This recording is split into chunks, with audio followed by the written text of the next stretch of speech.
Welcome back to the Athlete Podcast. So last time we talked with everybody, we were talking about doing a greatest athlete of all time bracket. And we didn't know where this was going to lead, but we figured the best way to do this is to go to AI and ask AI to produce the 32 best sports leaders of all time and just see where it goes. So we talked in the last episode. So if you haven't seen the last episode, go back to that and run through it. I know it's pretty long, but we kind of walk through the mental and walk through the intangibles of the leaders that it produced. Some were not as well, I will say for some of them, we had no idea who they were, just for starters.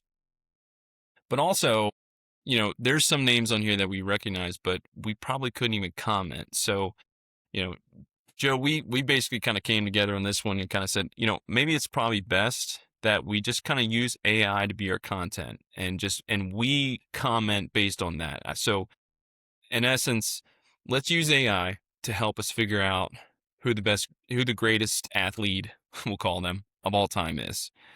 And just go with it that way. So what I'm going to do is I'm going to share the bracket. So, right off the bat, we were kind of going through this a little bit here, but what we thought would be fun is because we have a military aura, we do have a military theme, and a lot of how we approach analyzing leadership and coaching on leadership is coming from the military perspective. So I thought it would be best that we have each region named after a famous military leader. So you'll see in the Eisenhower bracket, we have Michael Jordan, Mia Hamm, Kareem Abdul-Jabbar, Derek Jeter, LeBron James, Jerry Rice, Tom Brady, and Dirk Nowitzki. So below them, we have the Chesty Puller region. Then we also have the Admiral Nimitz region. And then we have General MacArthur region on the bottom right. Question for you. We got the Marines on the bottom left. We got MacArthur was Army, if I'm not mistaken, on the bottom right. Yeah, he was Army. We got Nimitz for the Navy up top right. And then I guess we got the presidential on the top left. Was Eisenhower in any particular branch? He was in the Army from Okay. 53 to 61. Perfect. All right, so Army's well represented on this one.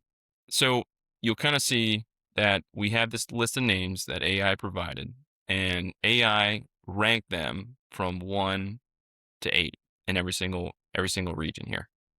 So the game plan here is to these athletes, these sports leaders battled out, and we ultimately arrived to the Final Four. We ultimately arrived to who the greatest athlete is. Now, how they battle out is we chose a scoring rubric. And I'm going to go ahead and close this just so I can pull up here. So I'm going to come back to this bracket here in just a second. But let's just talk about how we kind of scored them, how AI helps us do this. Okay. So I entered in a scoring rubric. And this rubric is basically how we teach leadership. What are the most important intangibles of leadership? And for one, there's this category of professionalism. Now, professionalism, again, and I know I said this last episode, but I'm just going to go ahead and say it again. I think the best way I've seen a branch define what professionalism is, it's these intangible character traits. The Marine Corps has JJ to tie buckle, and that's justice, judgment, dependability, initiative, decisiveness, tact, integrity, enthusiasm, bearing, unselfishness, confidence, knowledge, loyalty, endurance. That's JJ to tie buckle. So those are the most important character traits that if you were to describe what they all encapsulate, it's professionalism. Yeah. Now, I made it JJ to tie buckles, plural, because I added one more to that, and that's sense of humor, which I believe is a very important leadership trait. Super important. So we have professionalism. We also have leading by example. We also have accountability. And then the last but not least, caring for teammates. So what I did, and we're going to focus on the Eisenhower bracket for purposes of today and just kind of see how far we get. But I entered into AI and I said, Okay, let's take these leaders, let's score them based on all the content that's available out there, on the interwebs, and provide a score for each one based on that scoring rubric. And I'll be honest with you, I was very surprised Yeah, to see yeah, the yeah. final results. And there may be some, I'll just put it this way, there's going to be some upsets that you're going to be surprised to hear about. So let's focus on the Eisenhower bracket, and let's just dive into it. And I guess before we do that, did you have any comments on that bracket? I'm going to pull it up one more time, but just out of curiosity, did you have any extra things you want to say about that? Any surprises? No, I mean, I definitely am surprised, but based off of, like, the grading criteria, not really, because 'cause we're not grading off of just I like to preference this, like, AI obviously assisted us, but, like, we're also not grading off of sports accomplishments, because if we graded every single person off of, like, what they're just accomplishing in their, um, dedicated profession, that I feel like that's completely like, we're missing the whole point, right? Like, we're not an ESPN, or we're not sports analysis, we're evaluating leadership and within the sports community. So I like to really drive that home. Um, Absolutely. And that's a great point. I think because yeah, one of the things we have to remember, and for our audiences to remember, it's that this list you're going to see arguably some of the best athletes of all time. yeah. But just because they're a great athlete doesn't mean that they're necessarily a great leader. And so that's why that scoring rubric is critical. And that's one of the reasons we want to make a big deal out of that, is because you may think differently about some of these athletes now, knowing that, well, they had some shortcomings, and it was actually, and leadership is a lot harder to view, to observe, to put into words. How do we put into words some of these intangibles that we see are, and honestly, there's not a whole lot of content out there on their leadership capabilities. We see a lot about their accomplishments. There's We hear not. about, locker room turmoil and toxic environments. But over the course of the next couple of weeks, as we examine this further, you're gonna bring it's gonna bring to light some things that you never thought about. Like, okay, how well is their tact? I mean, which we're going to come to here just in a little bit. How well do they speak to their teammates? How great is their communication? How are they unprofessional? I think you're going to see a lot of lead by example in this bracket. I mean, it's pretty arguably anybody in this bracket does very well leading by example. However, do they care more about their teammates than themselves? That's another thing. I think that's gonna be the biggest for me, that's the biggest, thing, is do you care about your teammates more than yourself? And Absolutely. I Absolutely. think that in any form of leadership, any position of leadership, um, your guys or gals always come before you, and you learn that, man. Like, I learned that in the military, like, I remember I was in, like, basic leadership course to get to rank sergeant, and, like, one of our instructors said that. He was like, "Yeah, man, like, your time's done." And, like, not necessarily, like, E5s, for if we do have a military audience of some sort, like, you can still do things as an E5 and an E6. Really, E7, you start to lean away from anything that would, like, the cool schools that are desirable. Um, but, like, E6, you really start to lose that funnel of doing cool stuff, because your time it's time for the guys that are beneath you, the guys that are in your squad. You got to invest in their development, and I think that goes in sports, just looks a little bit different. So Yeah, and one of the things I was thinking of, we were talking about some, pretty famous leaders before we even started recording. You only get a short window of time to make an impact and to build a culture. And it's funny how, because again, I keep coming back to this book. Ray, if you're out there listening to this again, thank you so much, because it really kind of it captures how, some of these great teams, yeah, well, it's not like they're going to be great teams for the next 20 years. Okay, the Patriots were a fantastic team for what, 11 years, 10 years, something like that. They had a great run, consistently making the playoffs. But then again, it's like, okay, well, then when you lose some of these huge leaders like Tom Brady, all of a sudden the team's gonna take a dive. Culture's gonna go down a little bit because you're gonna have to rebuild. And this is a constant flow. So what we're talking about is leaders that had longevity and they had great impact, enough to build a winning culture, for 5 years, 6 years, something like that. But eventually it's gonna come downhill. So it's almost kind of like it's just a reminder that if you're an athlete who's fortunate enough to be considered a leader, your goal is to build this culture and to kind of help it sustain into the future when your time is done. It's almost kind of like you build this thing up, you send it off, and then your time is over. So make the best of your time while you have it, and don't have any regrets, but these are some of the things that you're going to want to think about, as you get to your team.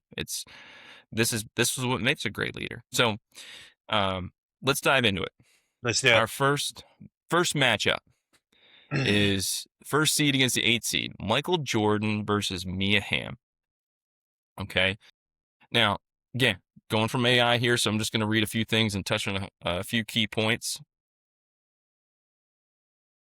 Michael Jordan, some of the positives. He was the ultimate pace setter. Jordan never asked a teammate to do something he wasn't already doing. Leading by example. Very, very good. His work ethic was legendary, practicing with game level intensity even when he was sick, exhausted, or injured. That's like that game, the famous flu game that he had. No matter what, very similar to Kobe Bryant, and Kobe's in this bracket too. Or yeah, he's in the bracket, but he's a different region. So leading by example, 100%. Unwavering accountability. He eliminated complacency. If you shared the floor with him, you were forced to elevate your focus, preparation, and mental toughness. So Jordan, without a doubt, elevated the standard. He wanted a winning team. He was going to win at all costs. And if you didn't meet the standard, you were going to hear from him. Yes. In a variety of ways. Clarity of vision. His definition of winning was absolute. He filtered out all outside media noise, management politics, and personal distractions to maintain a singular objective. I was just, this is a wild reference here, but I was watching the movie Nuremberg last night. Oh, dude, And talk about a freaking I don't even know how to like, it's a great movie, but a little dark, dude, super dark. It kind of I normally do not rewatch movies. And I think I was telling you one time we were hanging out, like, it's hard to get my attention, um, like on a film. And that one I watched twice back to back nights. Um, it was fascinating. that Dark, movie is very fascinating. dark, but I mean, Russell Crowe plays an incredible version of Herman Goring. And there's one part where he says, and I'm paraphrasing here, I'm probably not going to get it exactly right, but once you reach a certain level of status and power, everybody's coming for you. I mean, and I think that's kind of what Jordan saw quite a bit, is that once he won that championship, not only are the teams coming for you, but the media is coming for you as well. They want to bring you off that mantle, right? It's like, I don't know why they have to do that, but even if there isn't a story, they're going to make a story out of it. And you see that all over the place. Anyway, I just thought that was just a very interesting quote. And granted, I think definitely check out that movie, but just to kind of see how twisted people can get, and just their quest for glory, I guess is one way to put it. But nonetheless, Jordan was able to tune all that out, and he maintained a singular objective. It's being the best of all time. It's continuously winning championships in Chicago, putting Chicago on the map, and just being a dominant force in basketball. So what were some of the negatives? He had abrasive communication. He frequently used demeaning language, personal insults, and psychological warfare to test or break down his teammates. See, I wouldn't, and this is just my style, like in a competitive nature, I think if you're doing a few of those things in a game or a competition to your opponent, I mean that's sports, and that's I think every single athlete at some point has acted like that to an opponent. My question is, why are you doing that to your teammates?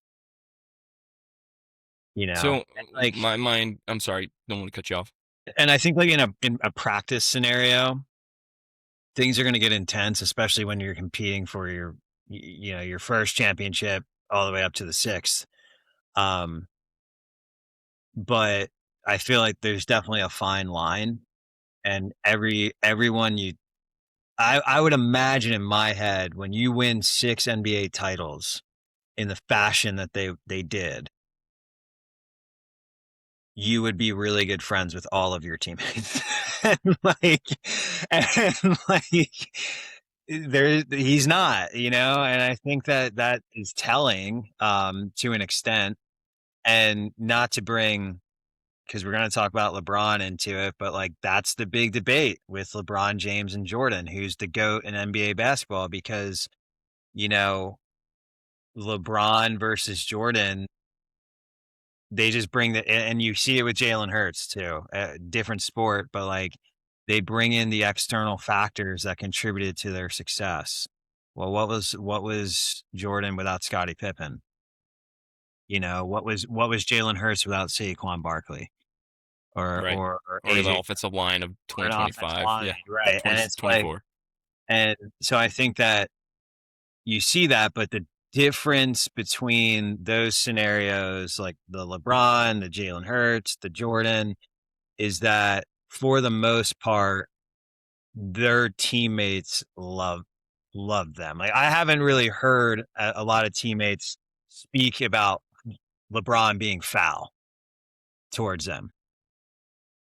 Yeah, you don't see that characterization we just described right there. You don't see that with LeBron, at all. And I think, and one of the points you made is that, yeah, when you're winning championships every single year, it's like it's a lot easier to be a leader. It's the Like, ball is rolling downhill, and all you're asked to do is just continuously keep pushing it downhill. It's easy. yeah, right. But when you're uphill and pushing that ball uphill, when your team's not going really well, you're encountering a lot of adversity. That's where leadership gets hard. And I can get, I guess, when I hear this, what I'm thinking of is he's trying to motivate him. He's trying to bring up the standard, right? It's like, clearly we're not winning. And I don't even think that was a problem back then. I think back then it's weird to hear this because the Bull, and I don't know the exact specifics here, but the Bulls were on a run, man, Yeah, man. consistently Yeah. every single year. So to hear something like this, it's either, hey, it's not good enough. We don't want to get complacent. That's why I want to maintain that standard of performance. So that way I'm going to say these things to get that effect out of my players and my teammates. Like I get that. And if the situation was opposite, if the team's not doing well, I also get that because you want to bring up the standard because at the same time, we're not performing well. Leaders need to say something. Leader needs to motivate. So I'm going to say these things as psychological tactics to bring them up. But I love how you said, like, there's a fine line. Like, there's a Yeah, like, dichotomy here. yeah, and I don't mind like the psychological tactics, and like I said, like there's a fine line. You can use those traits that we spoke about in both, with your opponent and on your team. The one thing that I really like don't like, and I've never really been like this, and I kind of learned the hard way in the military, like, is the personal insults. Like you get nowhere. And I truly believe this. Like if you're personally insulting someone that is working with you, um, I think you just lose the leadership real estate that we talk about all the time. And it goes into like you see like politicians debate. When politicians start to personally insult other people, or really anyone, if anyone starts to personally insult you on your style, your beliefs, or whatever the case may be, Well, that's what they have now resorted to. Like, that's not gonna push me to be better. That's gonna push me to really dislike you as a person.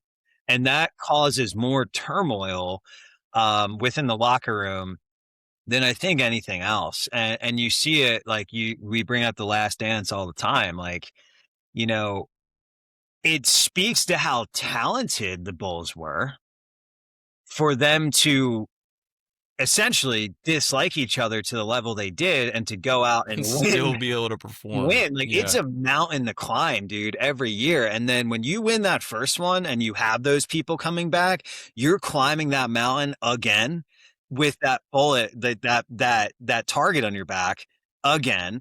And that target doesn't only attract the competitors, the other teams, it now is attracting what you brought up, the media, all the external factors that are going to come in, bash you. The limelight's now on you, and you have to be essentially perfect from the moment you step out of your mansion to the moment you're playing in the NBA finals all over again.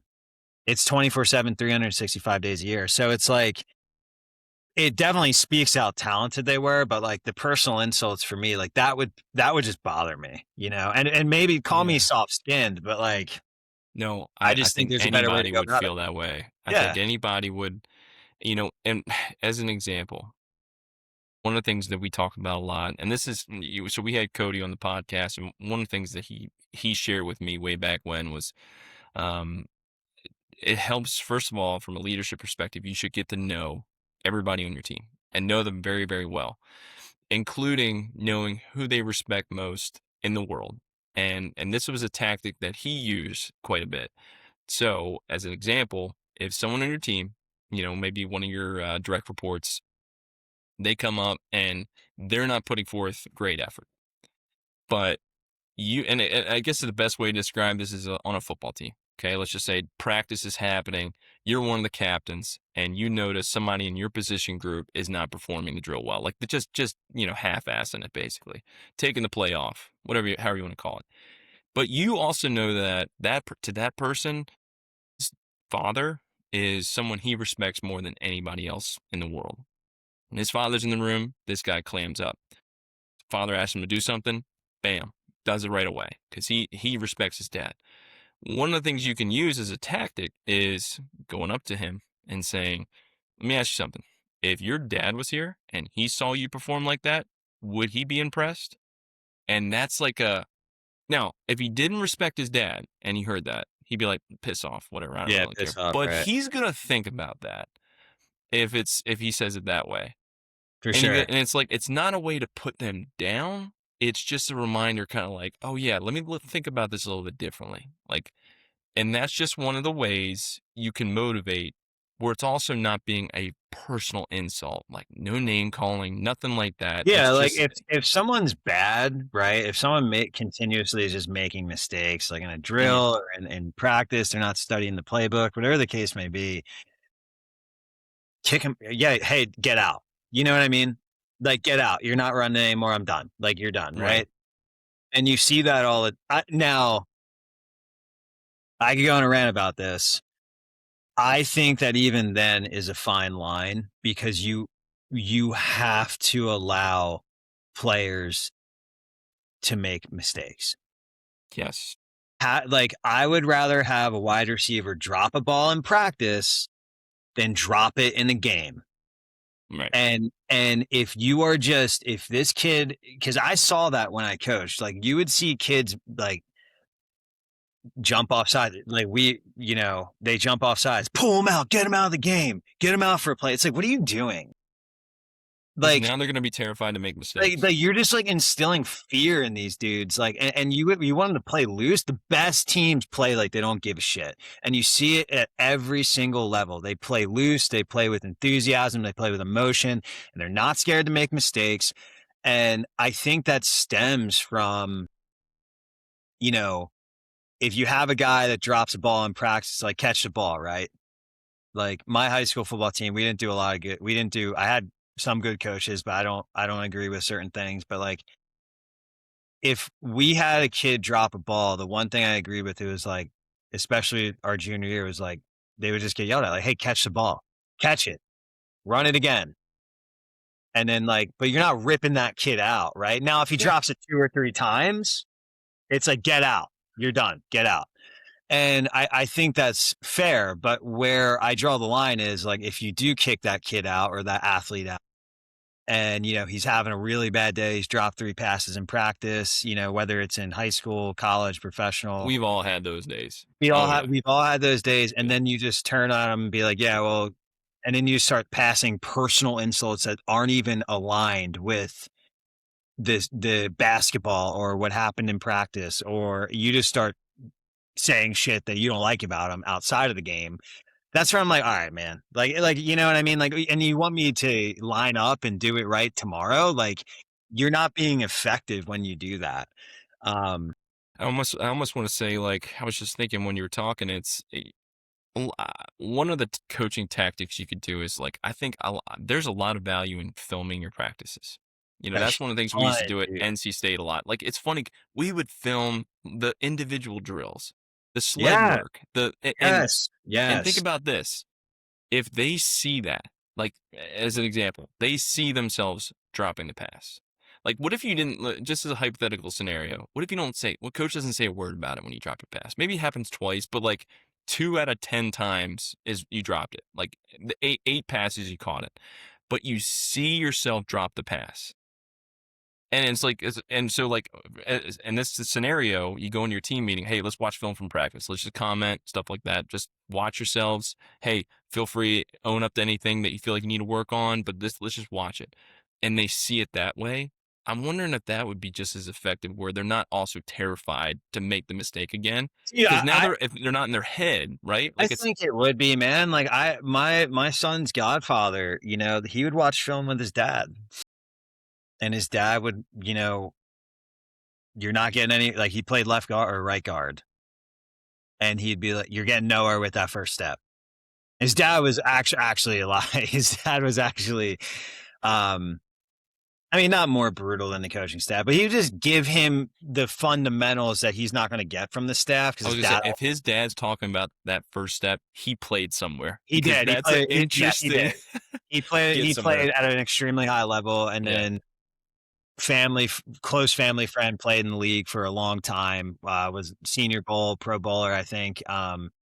But like he's talking about the first step, you're getting nowhere with it. Like you got to gain ground with your first step when you're blocking down, or you got to gain ground with your first step if you're going down to if you're blocking up to the second level linebackers. Like he's faster than you. He knows he's faster than you. If you don't, but like things like that where you see yourself making the mistake. It's like when I was in the military, when we would memorize creeds, right? Like you got to memorize creeds for this school. I'm not going to just like read it. This sucks for anyone that's going to join the army or Marines. How do you memorize a creed? You write it down, and you keep writing it down until you know it. If you want to memorize a Read it, paragraph, take a piece of paper out, write from memory.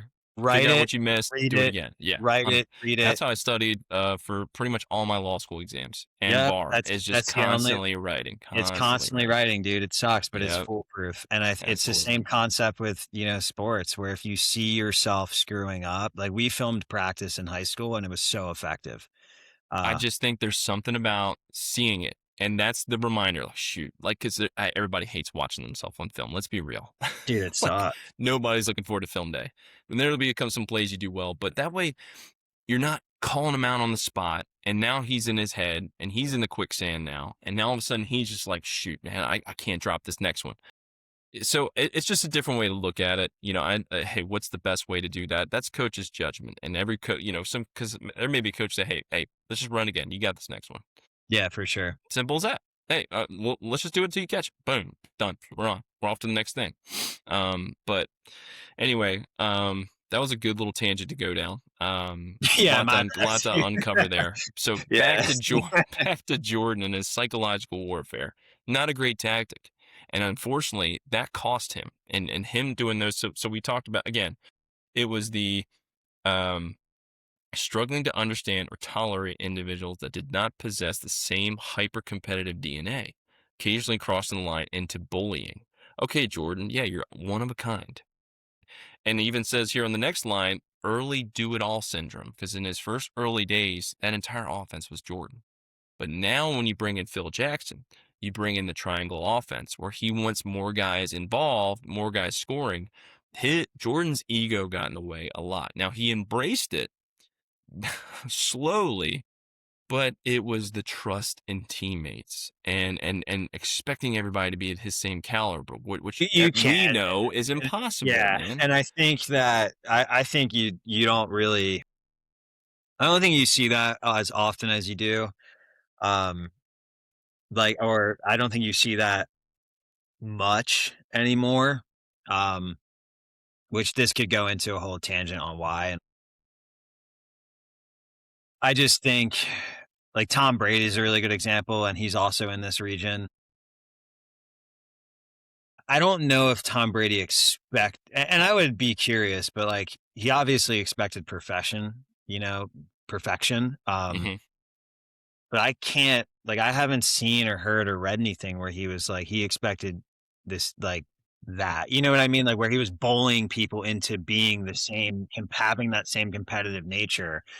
But I think football is there's much I different think there's expectations, and I think that is I don't think that's unhealthy. I think I love the idea that you want to hold players to a standard. for sure. However, the bullying is what I have a problem with. Yeah, I I think have a there's a huge big problem. difference between bullying and encouraging. And I Yeah, think there's a huge difference, man. and this is where the tact, your bearing, keeping your Now, bearing. what's interesting is like talking about going into like coaches, right? So like a guy who I really like, I've been following for a while. I bring him up a few times. Coach JB, he did the Netflix series. He was a JUCO coach, JUCO national champion. He says something like very interesting. And now, granted, I don't like he's next level, dude. Like he's like cranking it up, but like in a way, this is a portion of time, and I think this is very scenario based from a coaching perspective. We're talking about bullying, we're talking about insults, we're talking about all these things. I think that in certain scenarios, it is appropriate. And I think with him as a coach, he puts it really good. He was getting players that were getting kicked out of big Power Five deep football programs for serious trouble, whether they failed out, whether they got arrested, whether it was drugs, they failed a piss test, whatever it was. And he has to basically coach them, train them, get them to go to school. There's no more tutoring like you would get at an SEC school. Like you have to do your homework now. I'm not saying that you don't do your homework, but I've heard stories. And he has to get them to pass and not fail and to get them a scholarship back into a Division 1 program. That's the goal, right? And he said it very perfect. He was like, I can't whisper sweet nothings into some of these kids' ears. He's like, I got ex gangbangers on my team, man. Like, Yeah, you think I sit them down, like, hey, man, you're doing this really bad. Like, you think good they're gonna listen to point. that? And he's like, they're not gonna listen to that shit. He was like, and he had Marshawn Lynch on his podcast a couple weeks ago, and he was like, real recognizes real. He's like, I can talk like this to some of these kids because some of these kids come like they don't have dads. They don't have like they don't have a father figure that was hard on them. So I have to be extremely hard on them.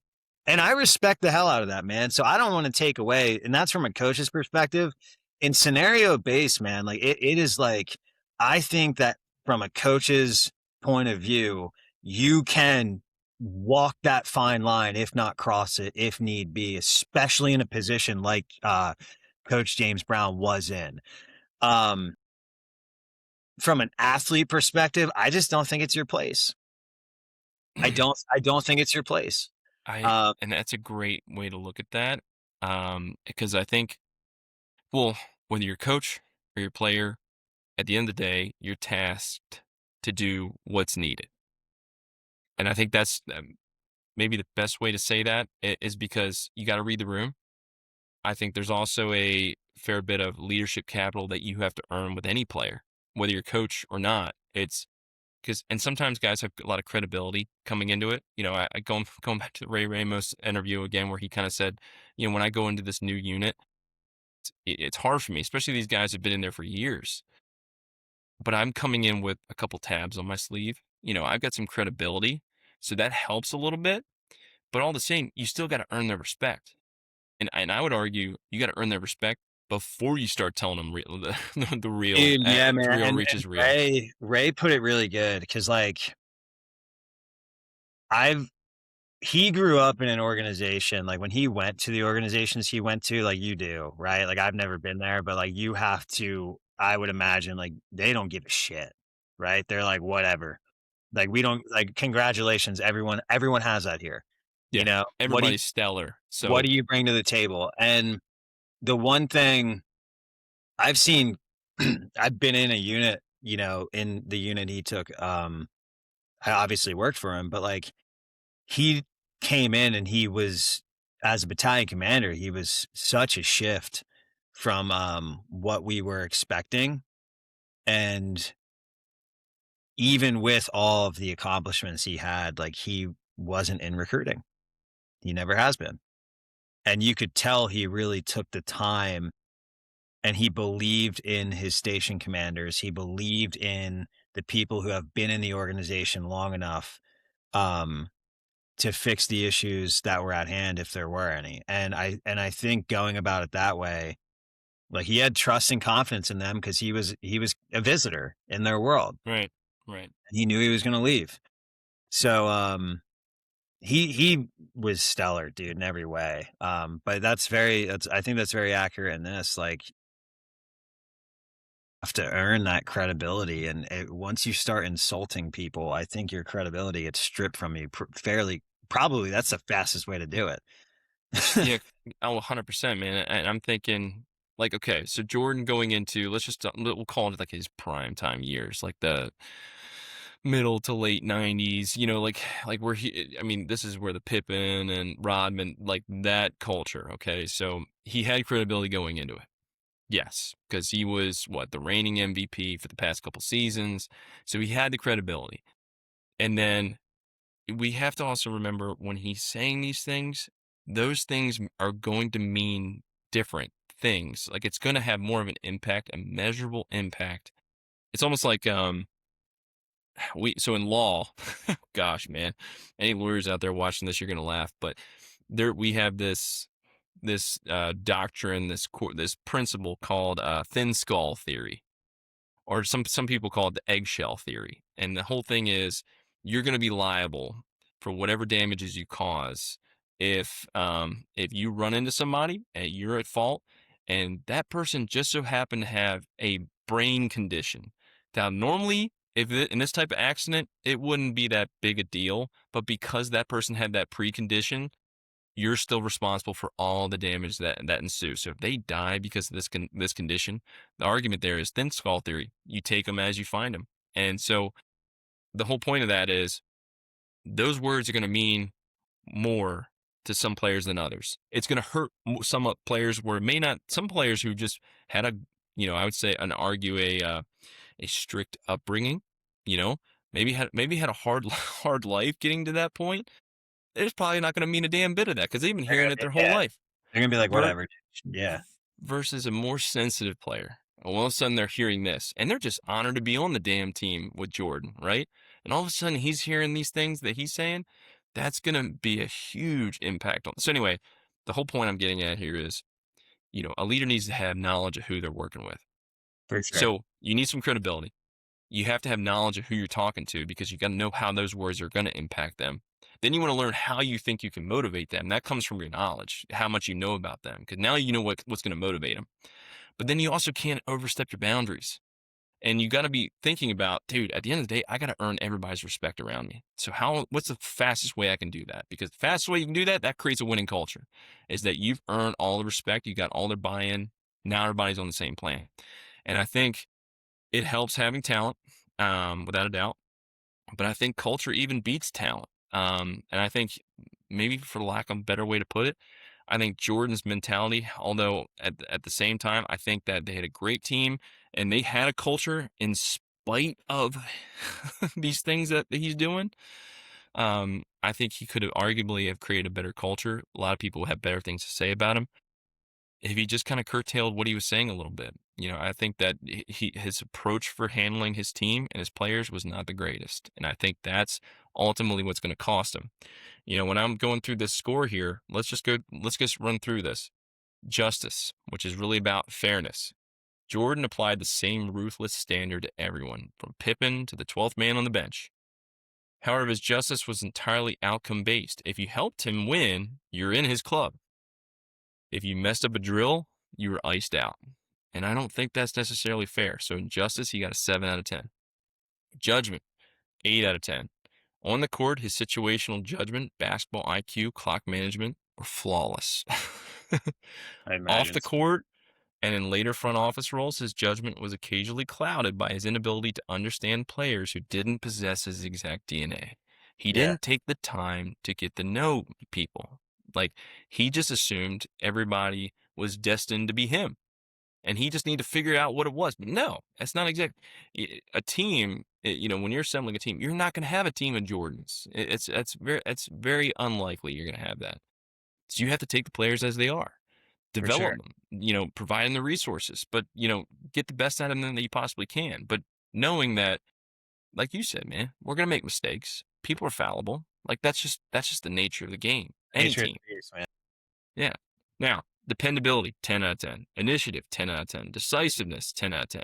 Tact, 2 out of 10. His ultimate flaw, Jordan did not possess a diplomatic bone in his body during his playing days. He used insults, psychological warfare, and physical altercation, including punching Steve Kerr, rather than constructive feedback. Feedback that's not going to completely dismantle somebody's character. Feedback that encourages good behavior versus inhibits good behavior. Whereas Jordan thought this was going to be helping the team, this was actually harming the culture. That's crazy to think about. It's like he thought he was trying to get and increase it, and hey, Like, we're building this championship caliber team. He was actually making it weaker. So again, integrity, 9 out of 10. Enthusiasm, 10 out of 10. Caring, 8 out of 10.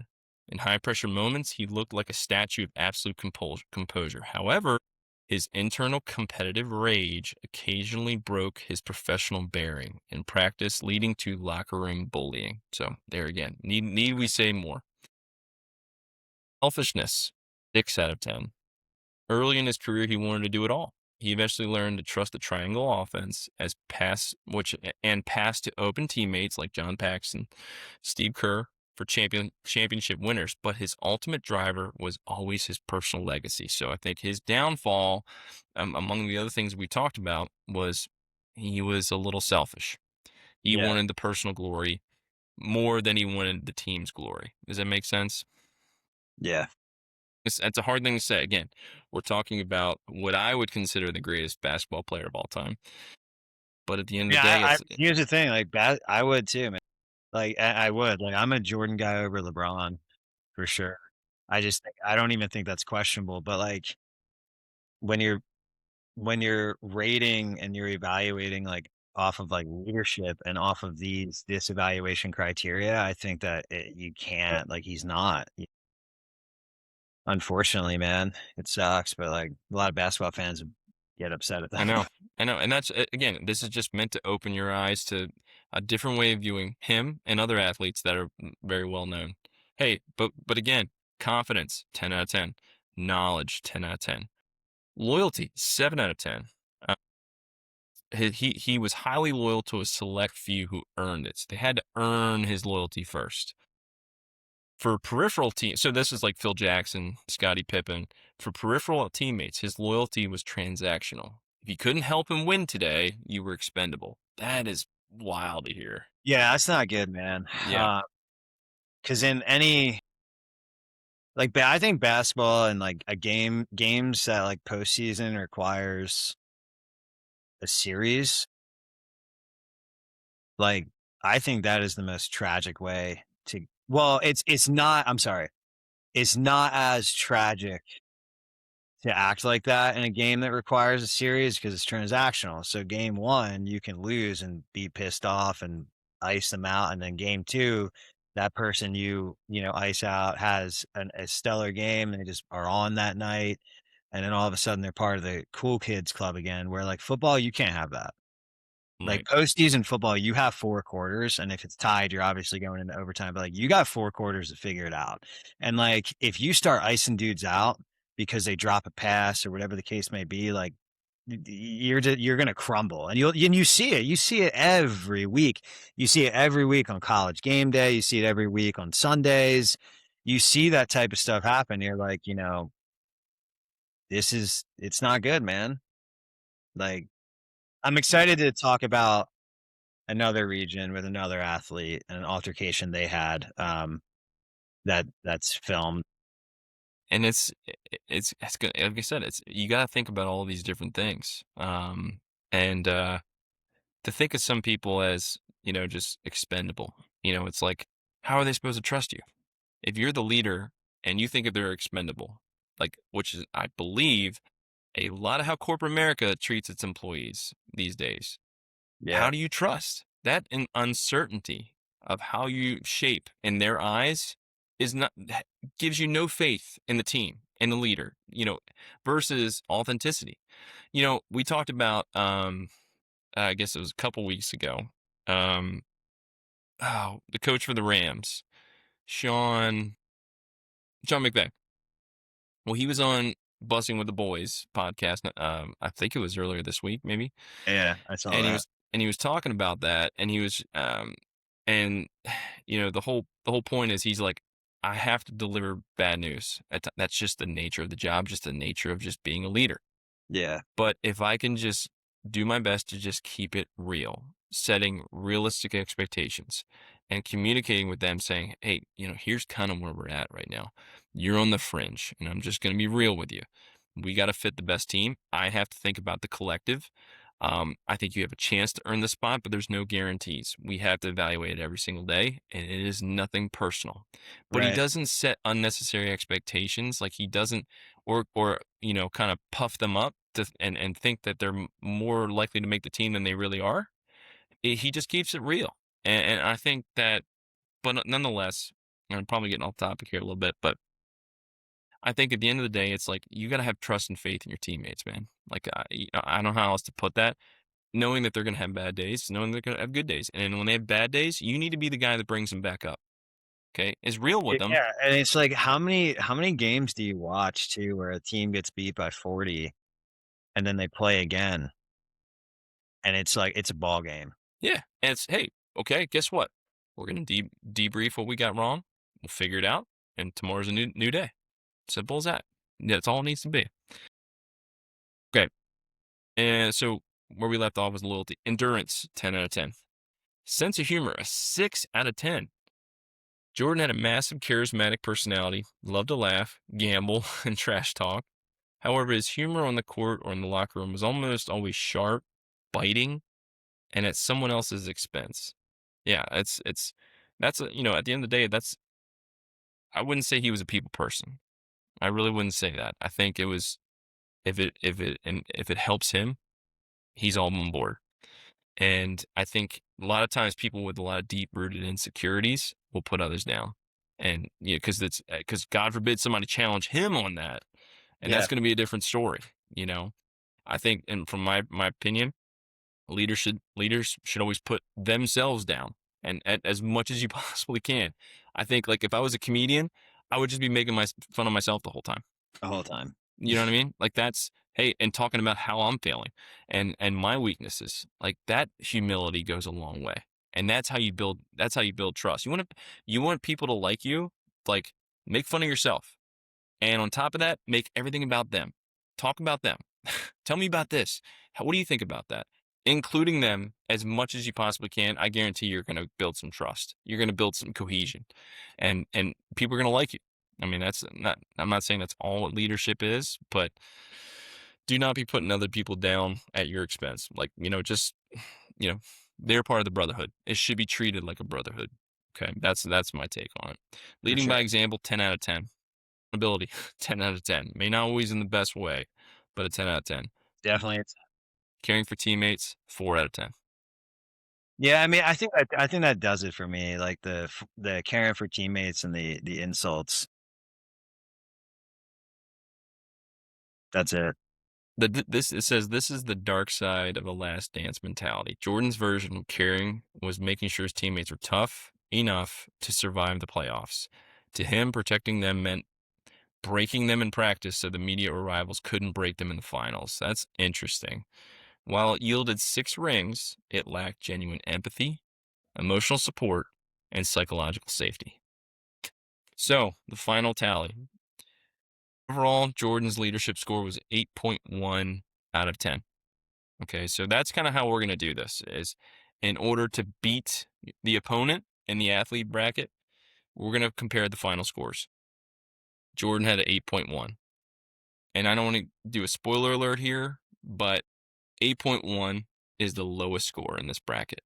Which is crazy. The greatest, arguably the greatest basketball player of all time, got the lowest leadership score in this bracket. It's not shocking, though. I don't think it is either. And I kind of had that feeling. It's funny how they gave him the first seed, which I'm kind of glad it did. But you can see where we're going with this because he's Yeah, comparing to Mia Hamm. Okay. Mia Hamm was ranked second in leadership in I this believe it. bracket. And I'm going to dive into it quickly. But I don't want to disrespect Mia Hamm because you're going to hear, let me just kind of run through it and you're going to see why this upset happened. Okay. Positives of Mia Hamm. Ultimate servant leader. Hamm famously championed the philosophy of carrying the water. The idea of no matter how famous or how talented you are, true leaders do the unglamorous behind the scenes work for the team. This is you're hearing the opposite now and this is where we need to be focusing our attention and athletes need to be focusing their attention. She had a high emotional intelligence. Unlike hyper abrasive pace setters, aka Jordan, Ham took the time to understand what motivated individual teammates, adjusting her approach to lift them up rather than breaking them down. So we're seeing the complete opposite now. So where Jordan lacked, Mia Hamm was fantastic. Unprecedented selflessness. Despite being the global face of women's soccer, she consistently deflected the spotlight to her teammates, which prevented resentment and built an unbreakable locker room culture. Okay. Oh, let's just run through the professionalism bracket here. Justice, meaning fairness, 10 out of 10. Judgment, 9 out of 10. Dependability, 10 out of 10. Initiative, 9 out of 10. Decisiveness, 9 out of 10. Tact, 9 out of 10. Remember, this is where Jordan got a 2 out of 10. For me and Ham, a massive contrast to Jordan. Ham understood that everyone is motivated differently. Some need a gentle pat on the back, others need a firm push. She delivered feedback constructively and protected her teammates' psychological safety. And I would argue she took the time to get to know them. She Yeah, knew what they could handle, right? It's almost like you're a parent, and any parents out there, like you know your kids very well, and you know what's going to break them, and you know what's going to give them a push, for sure. the right push. My parenting approach is completely different from my oldest son versus my youngest son, 100%. Like I know my oldest son is competitive, but he's also very sensitive. So I challenge him, but I'm also when the feedback has to be delicate, but it has to be the right feedback. And I'm not afraid to tell him like it is, but it's also like, okay, but there's going to be a certain point. And at the end of the day, you do what's needed. Okay? Whatever that you want to get the outcome out of them, but you don't want to break them. And that's I think what Mia Hamm did very, very well. Integrity, 10 out of 10. Enthusiasm, 9 out of 10. Bearing, 9 out of 10. Unselfishness, unselfishness, 10 out of 10. The statistical proof is in her 144 career international assists. Ham genuinely preferred setting up a teammate to scoring herself, consistently sacrificing individual glory for the team's ultimate success. Now, granted, this is kind of what we talked about before. This isn't really speaking to unselfishness and the intangibles in the locker room and off the field, but I'd be willing to bet based on kind of what I'm seeing in this content here that was also demonstrated with her personality as well. Like Right. it's team first, me second. Confidence 8 out of 10. Knowledge 10 out of 10. Loyalty 10 out of 10. Endurance 10 out of 10. Sense of humor 8 out of 10. So leading by example, 10 out of 10. Accountability, 9 out of 10. Caring for teammates, 10 out of 10. Okay, so the key takeaway here is Mia Hamm provides a masterclass in high empathy, high performance leadership, while Jordan, on the other hand, proved that a toxic pace setter can win championships through sheer terror and accountability alone. Hamm proved that an equally legendary work ethic, when combined with a deep care, selflessness, and tactical empathy, can build an enduring dynasty that changed sports forever. This is why she got a 9.4. Okay. And why she beats Jordan in this upset is because she had the same, again, we're talking about two different sports, Yeah, two different athletes here. But think about it this way. She had the greatness that Jordan had on the basketball court, but why she overtook Jordan in this one is because it was less about her, more about thinking about others, caring yeah, for others. Okay. that She goes a led long like, that goes a long way. yeah. And that's where she developed the right kind of culture. Whereas this is the type of leadership where teammates will talk about and her coaches will talk about, teammates will talk about for years to come. I remember when Mia did this and what that meant to me meant this, that like you're not going to get those stories from Jordan. You're going to get, well, yeah, I mean, honestly, he was a real son of a bitch to work with. Yeah, like absolutely, for sure. that's what you see in Last Dance. So the takeaway here is yes, you're dependable, and yes, you lead by example. But in order to be a good leader, you got to be all these things, man. Like you just can't be failing in some of these categories. And I feel like a lot of people nowadays, you see it in sports, it's the selfish ones that create a toxic culture. You're only thinking about yourself, and everybody has to compare to you, the narcissists. So I know we're coming up on the hour time here. I think it's gonna be very hard for us to get through every single one of these, um, but also give them the respect that they desire. Like I enjoy when we were talking, going through this matchup. They worked so well together, and I'm so glad that AI did this because you see where Jordan Lack and Mia Hamm just dominated and why she's moving on. So I'm gonna go back to the bracket here for just a second, and I think what we'll have to do, and I don't think it'll take this long every single time. No, I don't think it will either.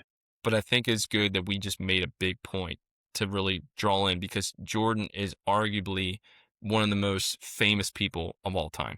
And I think it's just important that we kind of highlight that. This is what cultures expect. If you want to be a leader, these are the things to look for. So we see Mia Hamm moving on. Mia Hamm will then take on the winner of Derek Jeter, Kareem Abdul-Jabbar. Okay. And we'll talk and we'll take that up next week. Stay tuned for more next week as we continue on this journey to the greatest athlete of all time. Thank you all for tuning in.